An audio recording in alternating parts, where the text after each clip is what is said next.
24 number इथे जे booth आहे ते बूथचं अंतर फार लांब आहे. हो, तर फार. तुम्ही त्यांना काही कळवलं का काय?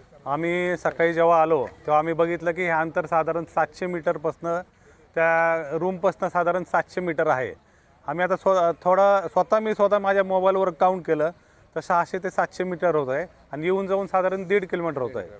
असं जर मी बघितलं की वयोवृद्ध लोक आहेत, सगळे जे काही म्हातारी माणसं आहेत, गुडघ्याने त्रास आहेत, काय अशा लोकांना काय काही लेडीजला पण खूप त्रास व्हावा लागला आहे. मग अशावेळी त्यांची सगळ्यांची तक्रार आली. मग मी स्वतः अधिकाऱ्यांशी तिथं चर्चा केली की साहेब आमची विनंती आहे की तुम्ही 100 मीटरचे जे मार्किंग आहे ते तुम्ही बघा, कारण की ते मार्किंग जे तुम्ही जे केले कमीत कमी 700 ते 600च्या मीटरवर आहे ते चुकीचं आहे. तरी त्यांनी काय मान्य केलं नाही. तर ते मला तरी म्हणले की ठीक आहे. मी म्हणले एकतर आमचं मान्यता द्या की आम्ही 1-2 रिक्षा इथं आतमध्ये लावतो. 2 रिक्षामध्ये वयोवृद्ध लोक असतील किंवा ज्यांना काही म्हातारी माणसं असतील त्या अशा लोकांना आपण त्या रिक्षामध्ये बसून आतमध्ये न्यायची व्यवस्था करू.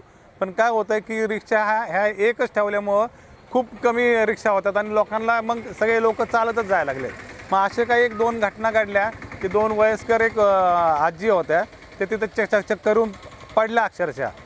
आणि नंतर आता काही स्वतः नगराध्यक्षाचे उमेदवार त्यांना स्वतः बीपीचा त्रास आहे ते पण माझ्यावर बूथ सगळे बघायला आले होते.